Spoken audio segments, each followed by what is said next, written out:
response might sound a little tough, but I'd kill him, I'd bury him. You know, it's you know, tolerance for that and the kind of culture that the Laker organization stood for winning championships is not tolerated. You're going to show up to play, and you're going to lollygag through this scrimmage, through this drill. I'm going to beat you. I'm going to let you know I beat you. And I'm going to want you to reconsider your professional life choice. You know, and for the most part, you know, people will say, okay, that doesn't make a great teammate. Well, I'm not here to be a great teammate. I'm here to help you win championships. So there's a difference. And, you know, fortunately for us and for me, you know, we had an organization that, you know, it was championships or nothing.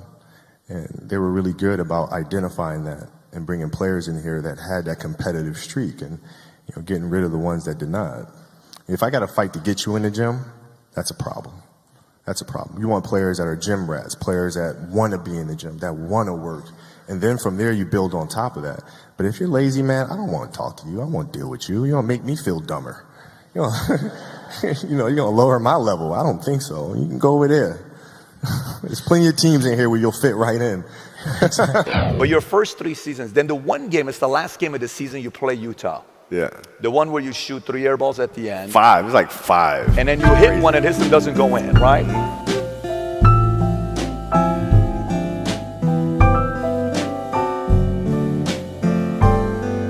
You know, what we want to do is use sports as the greatest metaphor for life. And if we feel like if we can teach kids how to deal with anxiety, how to deal with pressure, how to deal with failure, how to deal with success through sport, then in turn it helps them to become better people, right? So like if you're struggling with something, if your kid's struggling with a bully at school or struggling with taking tests because the pressure is just too much, how do you practice that? Like as a father, you can go to your daughter and your son and say, okay, you know, work your hardest, don't worry about the end result. But those are just words, aren't they? Mm-hmm. Right? They have to physically put themselves, emotionally put themselves in that same situation over and over to really be able to understand how to deal with it. And what we're saying is that sports does that for you.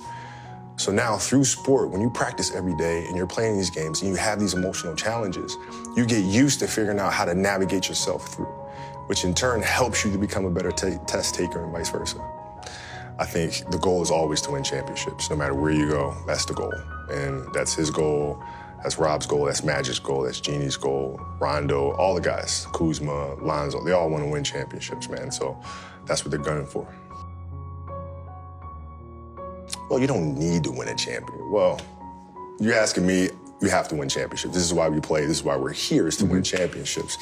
And, you know, he wouldn't have came here if he didn't expect to win championships.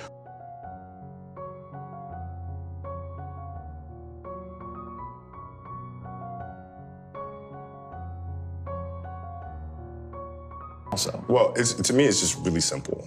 Wherever you play, the object is to win championships. That's it. End of story. End of story.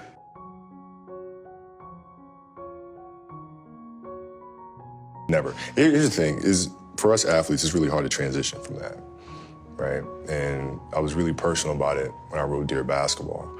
But that is the true challenge of finding what comes next and finding something that you love to do every bit as much as you love your first passion. That is a challenge for us.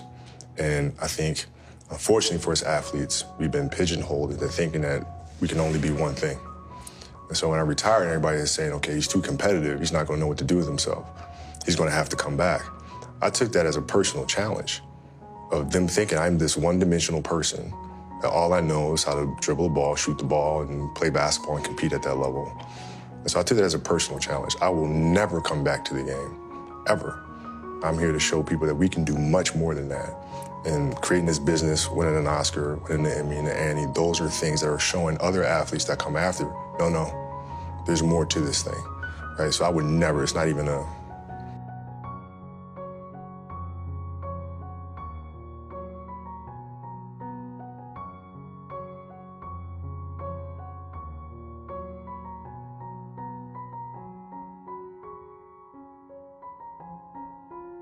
The challenge became, how do I take the lessons that I learned through the game of basketball and translate them into building the studio, right? What are the things that I can take from that? The discipline, the commitment, the team and community.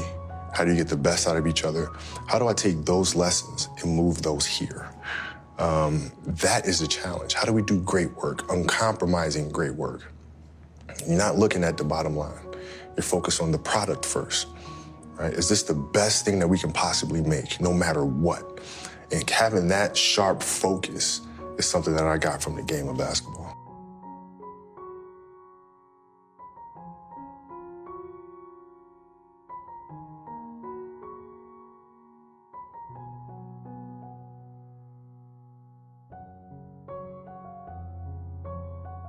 I'll sit and I'll think and I'll create. I write them all out and create the characters, create the rules, the structure.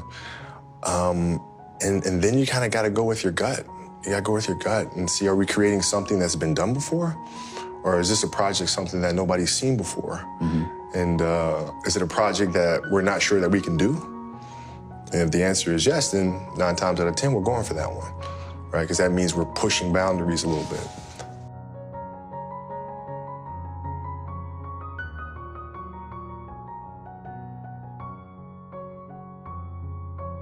I love creating. I love directing, I love producing. I don't love acting. I don't love being in front of the camera. I like trying to figure out if the arc of the story is the right one. There's about a 0% chance that I come back and play. So not even like a... Nothing. 0. You're toast. You're finished. Done. As a player. That's it. Did last year at any point with you going through your first season not playing basketball? Never. Not once did you Never. think about it?